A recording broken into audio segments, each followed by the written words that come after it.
गर्मी की रसोई में आया ठंडा राशन। ये क्या कहा? ये सारा सामान हमारे लिए है? अरे जी बिल्कुल, ये सारा सामान आपके घर के लिए ही है। अभी हम सारा सामान अनलोड कर लेते हैं। पर इतना राशन आया कहाँ से, समझ नहीं आ रहा।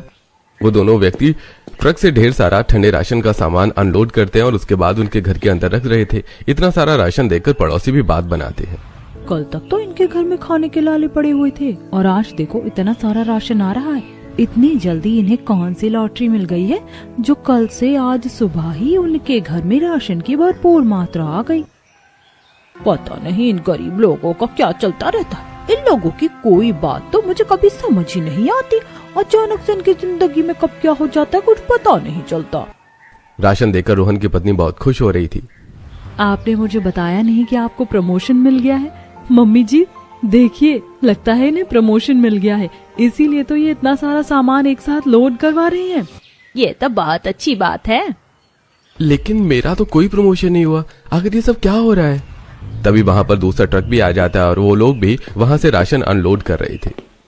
अरे वाह, इतना सारा राशन, मुझे तो यकीन ही नहीं हो रहा। अब हम बहुत ही अच्छा और टेस्टी खाना खाएंगे, मजा आएगा। आखिर यहाँ ये सब क्या चल रहा था और ये सब कब और कैसे हुआ, सब जानने के लिए चलिए चलते हैं कहानी में कुछ समय पीछे। अरे बच्चों चलो जल्दी करो वरना हम लेट हो जाएंगे। नहीं मम्मी, प्लीज हमें यहाँ पर थोड़ी देर और रुकना है। मुझे यहाँ आज मेले में बहुत अच्छा लग रहा है। अच्छा बेटा ठीक है, थोड़ी देर और रुक जाते हैं। चलो हम जरा मेले के अंदर और घूम लेते हैं। प्रीति और रोहन अपने दोनों बच्चों को आज मेले के अंदर घुमाने लेकर गए थे। मेले में दोनों बच्चों ने बहुत एंजॉय किया। वहाँ थोड़ी दूरी पर एक बर्फ का गोला बेचने वाला था जिसे देखकर पिंकी और चिंटू उसे खाने की जिद करते हैं। मम्मी मम्मी, मुझे ना बर्फ का गोला चाहिए, मुझे ठंडा ठंडा गोला खाना है। हाँ बच्चों चलो खाते हैं, वैसे भी इतनी ज्यादा गर्मी हो रही है, गोला खाने में मजा आएगा। उसके बाद वो उस आदमी के पास जाते हैं और वो आदमी बर्फ को अच्छे से पीसने के बाद उसे गिलास में डालकर उसमें स्टिक डाल देता है और उसके बाद उसे अच्छे से थपथपाने के बाद वो प्रॉपर शॉप में आ जाता है और उसके बाद वो अलग अलग फ्लेवर डाल देता है। पूरा प्रोसेस देखने के बाद बच्चों को भी बड़ा अच्छा लगता है। वाह, ये तो रेनबो बन गया, इस रेनबो को खा जाएंगे। इस तरह दोनों बच्चे खुश हो जाते हैं और उसके बाद सभी गोला लेकर खाते हैं। सबको बर्फ का गोला खाने में बहुत टेस्टी लगता है। कितना अच्छा है, मजा आ गया। सच में ऐसी गर्मी में तो अगर ठंडा खाना खाने को मिल जाए तो बहुत ही मजा आता है। अच्छा बच्चों, अब हमने सब कर लिया है, अब तो हमें घर चलना चाहिए। लेकिन पापा, हमने वो सबसे बड़ा वाला झूला नहीं झूला है। बेटा देखो बहुत रात हो गई है और हमें कुछ काम भी है, तो अभी प्लीज हम चलते हैं। हम बाद में तुम्हें जरूर लेकर आएंगे। पक्का ना मम्मी? Pinky promise? हाँ बेटा, पिंकी प्रॉमिस। इस तरह बच्चों को मनाने के बाद सभी बाहर आते हैं और एक रिक्शा करने के बाद उसमें सवार होकर अपने घर की तरफ वापस चले जाते हैं। तभी वहां पर एक आदमी बाहर निकलता है और उन्हें देखकर, अरे सब कितने खुश लग रहे हैं।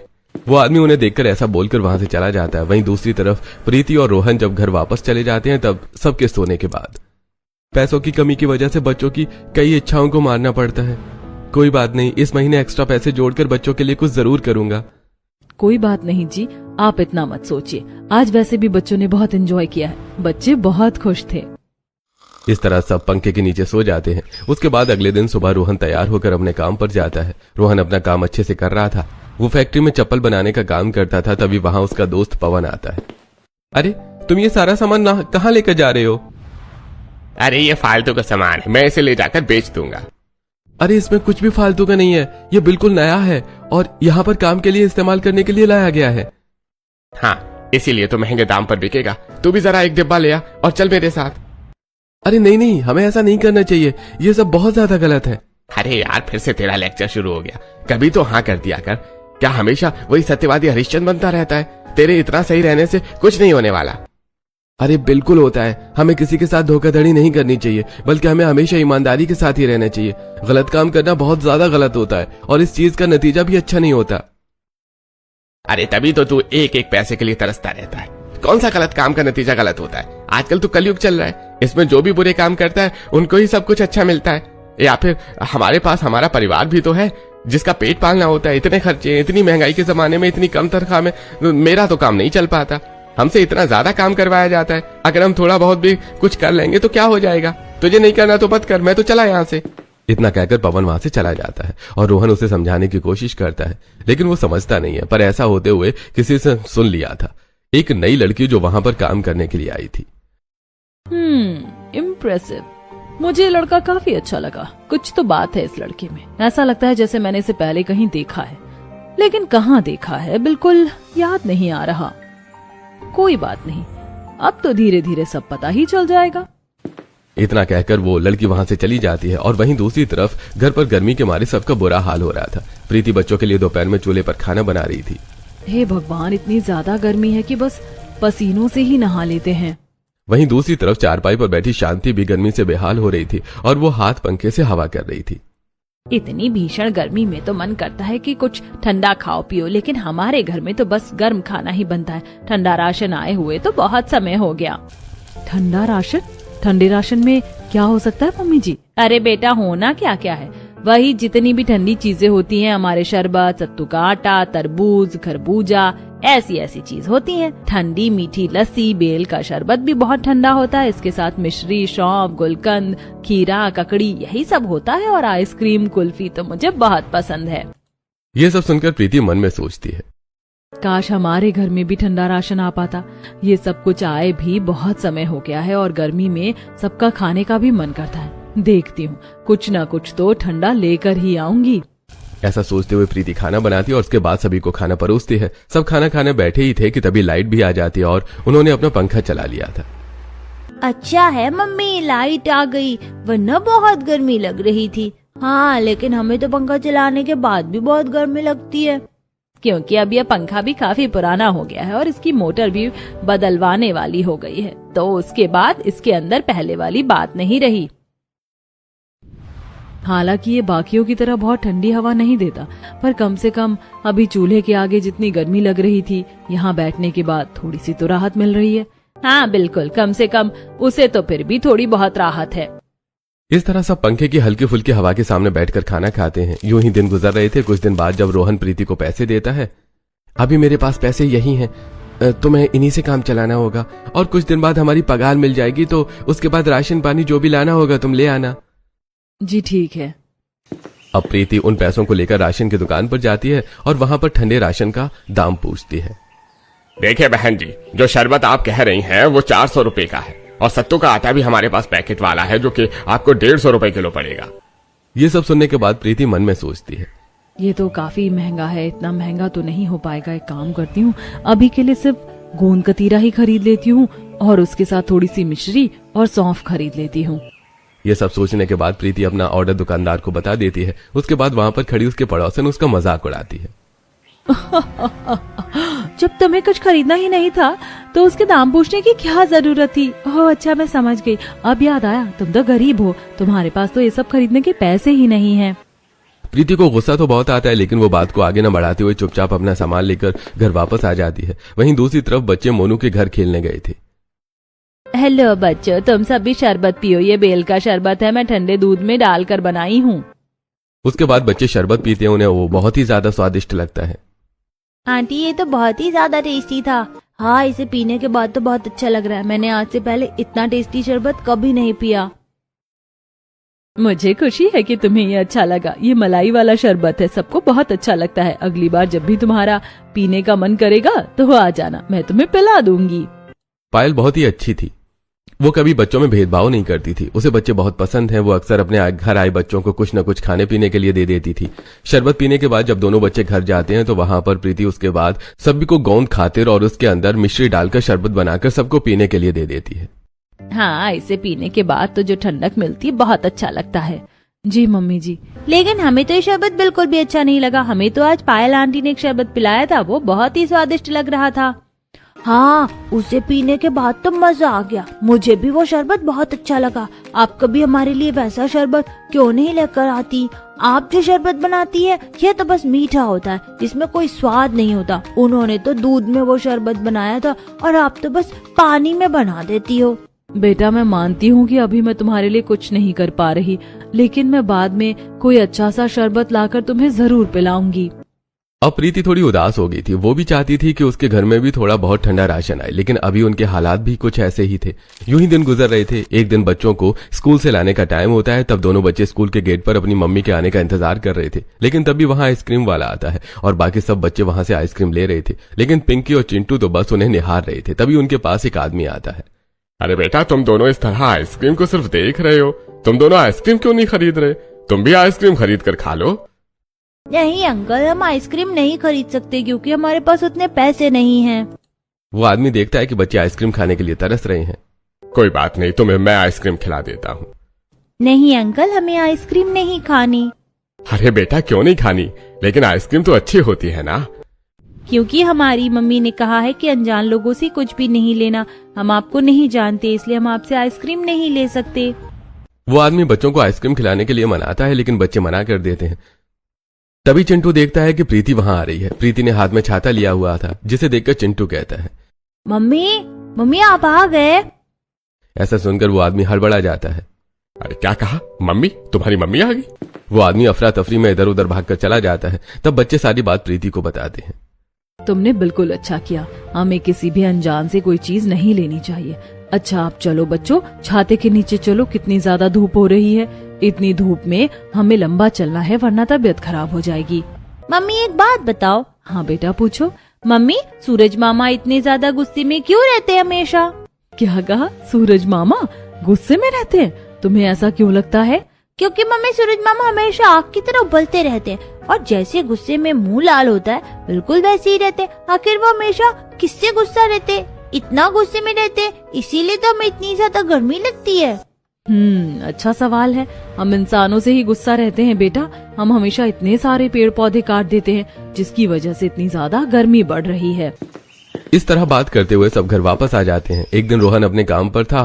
वो वहां काम कर रहा था तो वहां पर एक हादसा हो जाता है। एक लेबर को चोट लग जाती है, जिसके बाद रोहन जल्दी से उसे अस्पताल लेकर जाता है। उसके साथ वो नई लड़की भी जाती है।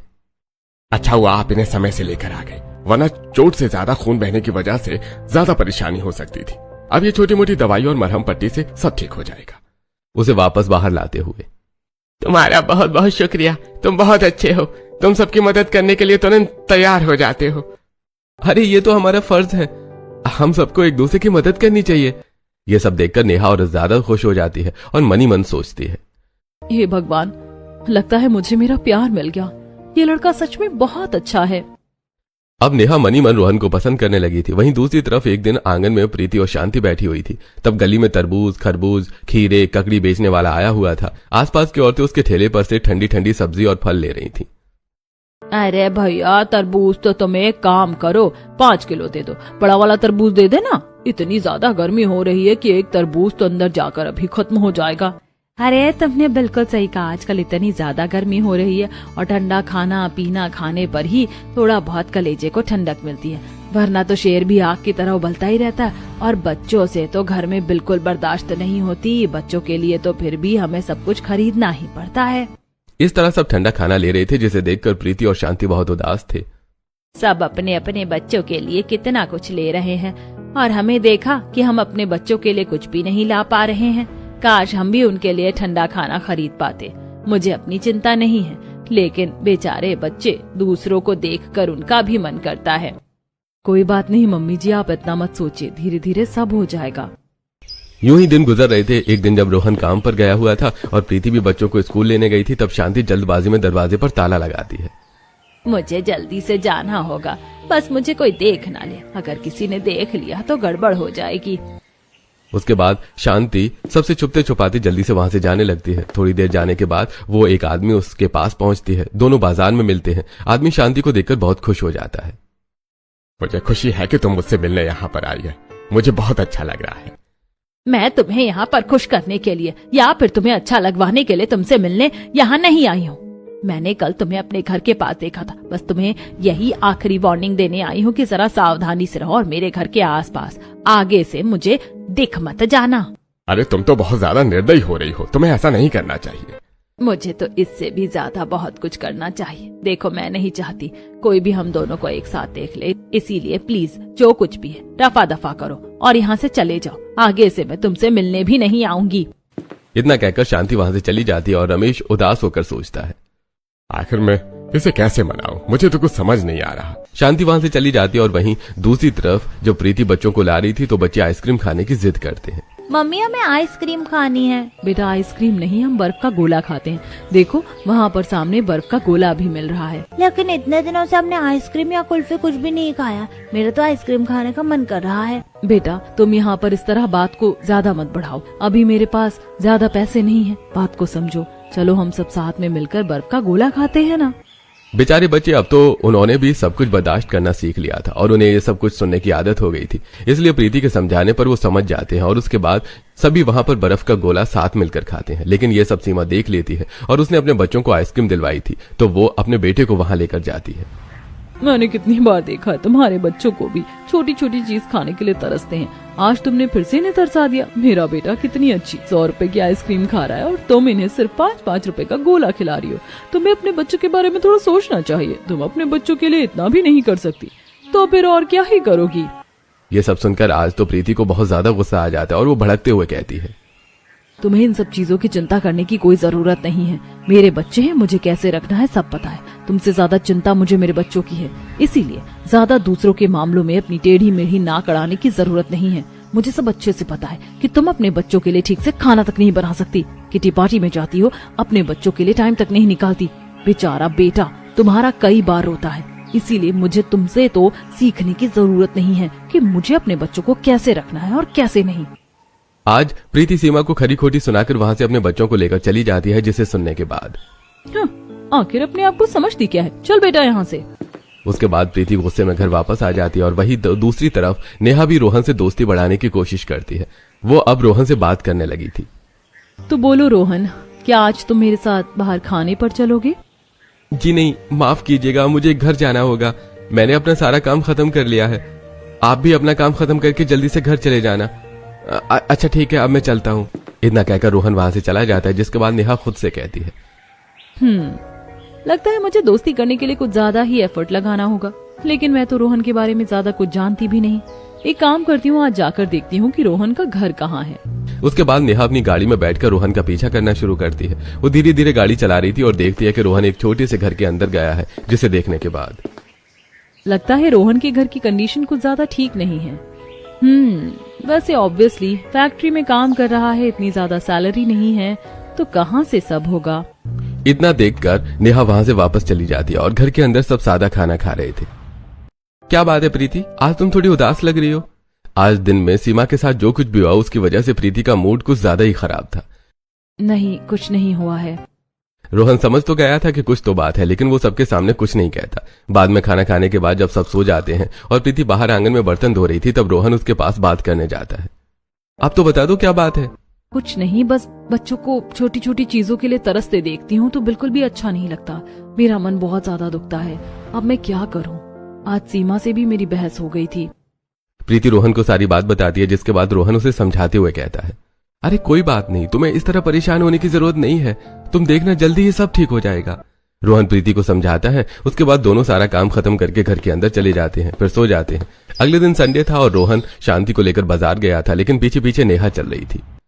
तो मम्मी, हमने सारा सामान ले लिया है ना? अगर और कुछ रह गया है तो हम ले लेते हैं। नहीं बेटा, और कुछ नहीं लेना।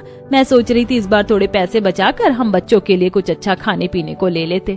बेचारे बच्चों को कुछ भी ठंडा खाने पीने को नहीं मिलता और दूसरे को देखते हैं तो उनका मन ललचाता है। ठीक है मम्मी, आज सबके लिए खरबूजा ले लेते हैं। रोहन एक खरबूजा लेकर शांति को लेकर घर वापस आता है और पीछे जो नेहा उनका पीछा कर रही थी वो ये सारी बात सुन लेती है। कोई बात नहीं रोहन, जब तुम्हारी शादी मुझसे होगी तो तुम्हें इतना नहीं सोचना होगा। उसके बाद घर आने के बाद प्रीति सबको खरबूजा काट कर देती है और सब बड़े मजे से खाते हैं। बच्चे भी खुश होकर खा रहे थे, तभी दरवाजे पर दस्तक होती है और जब सब बाहर आकर देखते हैं तो एक बड़ा सा ट्रक था, जिसके अंदर से बहुत सारा राशन दो आदमी निकालकर उनके घर के अंदर रख रहे थे। तब रोहन पूछता है, क्या कहा? ये सारा सामान हमारे लिए है? अरे जी बिल्कुल, ये सारा सामान आपके घर के लिए ही है। अभी हम सारा सामान अनलोड कर लेते हैं। पर इतना राशन आया कहाँ से, समझ नहीं आ रहा। वो दोनों व्यक्ति ट्रक से ढेर सारा ठंडे राशन का सामान अनलोड करते हैं और उसके बाद उनके घर के अंदर रख रहे थे। इतना राशन देखकर पड़ोसी भी बात बनाते हैं। कल तक तो इनके घर में खाने के लाले पड़े हुए थे और आज देखो इतना सारा राशन आ रहा है। इतनी जल्दी इन्हें कौन सी लॉटरी मिल गई है जो कल से आज सुबह ही उनके घर में राशन की भरपूर मात्रा आ गई। पता नहीं इन गरीब लोगों का क्या चलता रहता है। इन लोगों की कोई बात तो मुझे कभी समझ ही नहीं आती। अचानक से इनकी जिंदगी में कब क्या हो जाता है कुछ पता नहीं चलता। जिसे देखकर रोहन की पत्नी बहुत खुश हो रही थी। आपने मुझे बताया नहीं कि आपको प्रमोशन मिल गया है। मम्मी जी देखिए, लगता है इन्हें प्रमोशन मिल गया है, इसीलिए तो ये इतना सारा सामान एक साथ लोड करवा रहे हैं। ये तो बहुत अच्छी बात है। लेकिन मेरा तो कोई प्रमोशन नहीं हुआ, आखिर ये सब क्या हो रहा है। तभी वहाँ पर दूसरा ट्रक भी आ जाता है और वो लोग भी वहाँ से राशन अनलोड कर रहे थे। अरे वाह, इतना सारा राशन, मुझे तो यकीन ही नहीं हो रहा। अब हम बहुत ही अच्छा और टेस्टी खाना खाएंगे, मजा आएगा। आज उनके घर पर 2 ट्रक राशन के अनलोड हो रहे थे और ये सब देखकर रोहन तो बहुत कंफ्यूज है और बाकी सब पड़ोसी भी चिढ़ रहे थे। लेकिन शांति देखती है कि सामने रमेश है तो समझ जाती है कि ये सब उसने किया है। सारा राशन अंदर जाने के बाद बच्चे देखते हैं कि उसके अंदर महंगा शरबत और बहुत सारे ठंडे फल और साथ में आइसक्रीम भी है, जिसे देखकर बच्चे बहुत ज्यादा एक्साइटेड हो जाते हैं। मम्मी मुझे आइसक्रीम खानी है, जल्दी से मुझे आइसक्रीम दे दीजिए। हाँ बेटा बिल्कुल, मैं अभी तुम्हारे लिए आइसक्रीम लेकर आती हूँ। अरे नहीं बेटा, तुम्हें आइसक्रीम नहीं खानी, अभी तुम कुछ मत खाओ। क्यों दादी, वैसे भी मम्मी हमें कभी आइसक्रीम नहीं दिलवाती और आज जब आइसक्रीम आई है तो आप हमें आइसक्रीम खाने से क्यों मना कर रही हैं? सब बच्चे आइसक्रीम खाते हैं, हम कभी नहीं खाते। उसके बाद जब शांति बच्चों का उदास चेहरा देखती है तो वो खुद को भी नहीं रोक पाती।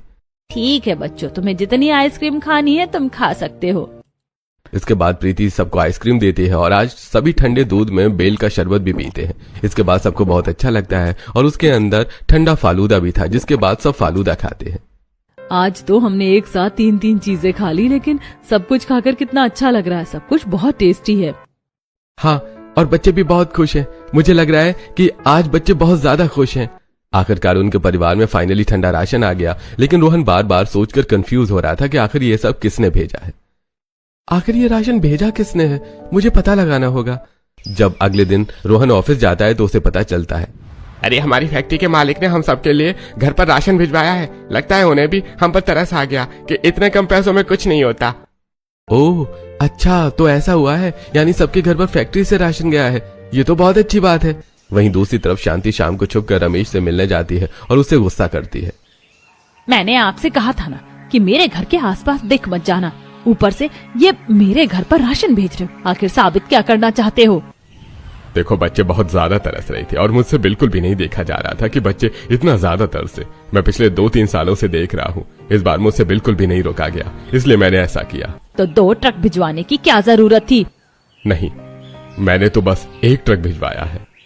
क्या कहा, बस 1? तो दूसरा किसने भेजा है? खैर वो सब मैं बाद में सोचूंगी, इस बार तो राशन में रख रही हूँ, वो भी सिर्फ बच्चों की वजह से। लेकिन आज के बाद ऐसा दोबारा कभी नहीं होना चाहिए। इतना कहकर शांति घर वापस आ जाती है, लेकिन वहां पर देखती है कि घर का माहौल गर्म रहता है। प्रीति बहुत ज्यादा गुस्से में थी और रोहन काफी परेशान। आखिर ये सब क्या चल रहा है? अपने लाडले से पूछिए कि इनका किसी और लड़की के साथ भी अफेयर चल रहा है। हे भगवान, ये क्या देखने को मिल रहा है? तुझे शर्म नहीं आती? अब तुझे ये सब भी करना था? अरे कुछ तो शर्म करी होती अपने बच्चों और अपनी बीवी की। लेकिन तूने कहा ये सब करने से पहले हमारे बारे में सोचा होगा। हे राम, ये सब सुनने से पहले मैं बहरी क्यों नहीं हो गई? अरे मम्मी बस करो, ऐसा कुछ भी नहीं है। अगर ऐसा कुछ नहीं है तो ये लव लेटर किसने भेजा है? मैं तुम्हें कब से समझा रहा हूँ। देखो हमारी फैक्ट्री में एक नई लड़की आई थी, नेहा, वो यहाँ पर काम करती थी, उसी ने ऐसा किया है। तो उसे क्या ये नहीं पता कि आप शादीशुदा हैं? या फिर आपने जानबूझकर नहीं बताया क्योंकि आपको भी सब अच्छा लग रहा था? मैं कितनी बार कहूँ कि मुझे कुछ नहीं पता, तुम गलत समझ रही हो। तुम कल मेरे साथ चलना, सब साबित हो जाएगा। अब अगले दिन रोहन और प्रीति दोनों फैक्ट्री जाते हैं, जहां पर नेहा रोहन के साथ प्रीति को देखकर हैरान हो जाती है। देखो नेहा, तुमने ऐसा क्यों किया? मैं शादीशुदा हूँ और मैं ऐसा कुछ भी नहीं सोचता। ये सब देखकर नेहा का दिल टूट जाता है और उसकी आंखों में आंसू आने ही वाले थे, लेकिन वो बहुत मुश्किल से कंट्रोल करती है। अब कुछ बोलो, तुम ऐसा क्यों करना चाहती थी? तुम्हें क्या लगा ऐसा करके तुम मुझे इनसे अलग कर दोगी? नहीं, ऐसा कुछ नहीं है, मुझे माफ कर दीजिए। मुझे नहीं पता था कि रोहन शादीशुदा है, क्योंकि मेरी रोहन से इतनी बात नहीं होती थी। सिर्फ 2-3 दिन हमने काम से रिलेटेड बात की थी। दरअसल रोहन बहुत अच्छा लड़का है और यहाँ पर सबकी मदद करता है, इसीलिए मैं उसे पसंद करने लगी थी। लेकिन अगर मुझे पता होता कि वो शादीशुदा है तो मैं कभी ऐसा नहीं करती। क्या कहा, सही में? हाँ, दरअसल मैं इस फैक्ट्री की मालकिन हूँ। ये फैक्ट्री मेरे पापा की है। मैं तो यहाँ पर जांच पड़ताल करने आई थी क्योंकि मुझे अकाउंट में कुछ गड़बड़ लग रही थी। मैं नॉर्मल एम्प्लॉय बनकर आई ताकि सब जान सकूं, लेकिन तुम चिंता मत करो, मैं कल ही यहाँ से वापस जा रही हूँ। मुझे माफ कर देना, मैं तुम दोनों के बीच में कुछ भी गलतफहमी पैदा नहीं करना चाहती थी। कोई बात नहीं। इस तरह ये मिसअंडरस्टैंडिंग सॉल्व हो जाती है। नेहा अगले दिन वहां से चली जाती है और फैक्ट्री का मैनेजर रोहन को बना देती है। इसके बाद अब रोहन की सैलरी थोड़ी बढ़ गई थी। यूं ही समय गुजर रहा था, लेकिन वहीं दूसरी तरफ रमेश ने भी घर आना जाना नहीं छोड़ा था। शांति अक्सर उसे देखती और घर के आसपास भटकने से मना करती, लेकिन एक दिन रोहन शांति और रमेश को देख लेता है, जिसके बाद उसके होश उड़ जाते हैं। यहाँ ये सब क्या चल रहा है? बेटा मेरी बात तो सुनो। पापा देखिए, मुझे आपकी कोई बात नहीं सुननी। क्या कहा? पापा? प्रीति को देखकर सब हैरान हो जाते हैं और प्रीति ये सब देखकर हैरान हो जाती है। सब काफी कंफ्यूज हो गए थे कि यहाँ क्या चल रहा है, तो सब घर जाकर बात करते हैं। तो प्रीति को सच पता चलता है, जिसे सुनकर वो हैरान थी। यानी आप रोहन के पिता हैं, पर मुझे अब तक इस बारे में क्यों नहीं पता था? मैं तुम्हें सारी बात बताता हूँ। मैंने कहा ना, तुम उस लड़की से शादी नहीं करोगे। उस लड़की ने तुम्हें पैसों के लिए फंसाया है। यह प्यार वगैरह कुछ नहीं होता, और अभी तुम कॉलेज में हो, तुम इन सब चीजों को नहीं समझ पाओगी। ऐसा कुछ नहीं है पापा, प्रीति बहुत अच्छी लड़की है, आप उसे एक बार मिलकर तो देखिए। अरे ऐसे गरीब फटीचर लोगों से मिलकर क्या करना है? मुझे सब पता है, ये सब उनका नाटक और फरेब होता है। मैं तुम्हारी शादी जहां फिक्स कर रहा हूं, तुम्हें वहीं शादी कर लेनी चाहिए, और अभी ये सब समझने की तुम्हारी उम्र नहीं है। वाह पापा, अगर मैं अपनी मर्जी से शादी कर दूं तो ये सब समझने की उम्र नहीं है, और अगर आपकी मर्जी से करूंगा तो सब ठीक है। शादी करूंगा तो अपनी मर्जी से ही, और सिर्फ प्रीति से, वरना किसी से नहीं। अगर ऐसा ही है तो अभी इसी वक्त मेरे घर से निकल जाओ। मैं तुम्हारे सारे क्रेडिट कार्ड ब्लॉक कर दूंगा और तुम्हारी आगे की पढ़ाई भी रुकवा दूंगा। तब तुम्हें पता चलेगा कि जिंदगी जीना कितना मुश्किल है, और तब तुम वापस रेंगते हुए मेरे पास वापस आओगे। ये आपकी गलतफहमी है। इतना कहकर रोहन वहां से चला जाता है। आपने हमारे बेटे के साथ ऐसा क्यों किया? क्या हो गया? अगर वो अपनी मर्जी से शादी करना चाह रहा था तो उसे रोक लीजिए। अरे जब उसे रहना नहीं आएगा तो अपने आप वापस आ जाएगा। कुछ ही समय में उसकी अकल ठिकाने लग जाएगी। लेकिन जब रोहन कई महीनों तक वापस नहीं आता तो शांति भी घर छोड़कर रोहन के पास ही रहना शुरू कर देती है। वहीं दूसरी तरफ रमेश अपने घमंड में चूर था। जब शांति भी घर छोड़कर चली गई तो मुझे लगा कि अब तो इन दोनों को और ज्यादा परेशानी होगी, और ये दोनों जल्दी ही वापस आएंगे। 2 साल तक तो मैंने इन्हें वापस लाने की कोशिश नहीं की, लेकिन जब देखा कि 2 साल तक भी दोनों वापस नहीं आए तो मैंने इन्हें ढूंढने की कोशिश की, तो मुझे ये कहीं नहीं मिले। इस तरह पूरे 6 साल बीत गए, लेकिन पिछले 2 साल से मैं शांति को बनाने की कोशिश कर रहा हूँ, लेकिन ये मुझे माफ नहीं कर रही है, और ना ही तुम इसके पास आने दे रही थी। मैं भला आपको माफ क्यों करूं? मुझे माफ कर दो, मैं तुम सबके साथ रहना चाहता हूँ। कोई बात नहीं मम्मी जी, पापा जी को अपनी गलती का एहसास है, और इतने सालों से आप उन्हें माफ नहीं कर रही। इतना बहुत है, उन्होंने तो बस अपने पिता का फर्ज निभाया था। उस समय उन्हें जो ठीक लग रहा था उन्होंने वैसा किया। पापा जी आप हमारे साथ रह सकते हैं। प्रीति की अच्छाई देखकर रमेश इमोशनल होता है। बेटा मुझे माफ कर दो, मैंने तुम्हें गलत समझा, बल्कि तुम्हारा दिल ही बड़ा निकला। मुझे पहले तुमसे ही आकर मिलना चाहिए था, लेकिन मैं तुमसे मिलने में शर्मिंदा था। नहीं पापा जी, आप हमसे बड़े हैं, माफी मत मांगिए। इस तरह अब सब साथ मिलकर रहते हैं। प्रीति सबका बहुत अच्छे से ध्यान रखती है, और ये सब देखकर रमेश खुश था कि रोहन ने अपना जीवन साथी चुनने के लिए सही फैसला लिया। कुछ दिन बाद रमेश सभी को एक मीडियम से घर में लेकर जाता है। देखो बेटा, तुमने कहा था ना कि तुम वापस उस बड़े घर में नहीं जाना चाहते, तुम यही आम जिंदगी जीना चाहते हो, इसलिए मैंने एक मीडियम सा घर लिया है हम सब के लिए, और मैं तुम सबके साथ रहना चाहता हूँ। मेरे बड़े बेटे और बहू ने तो कभी मुझे समझा नहीं और हमेशा अकेला छोड़ दिया, लेकिन तुम सब ने कुछ ही दिनों में मुझे इतना प्यार दिया, इसके लिए एक छोटा सा तोहफा है। मुझे भी माफ कर दीजिए, मुझे आपसे इतना ज्यादा नाराज नहीं रहना चाहिए था, लेकिन हम सब परिवार हैं और मिलजुल कर रहेंगे। इस तरह आखिर में सब ठीक हो जाता है, और अब रोहन भी अपने पापा का बिजनेस संभाल रहा था, जिसकी वजह से बच्चों को भी छोटी छोटी चीजों के लिए तरसना नहीं पड़ रहा था।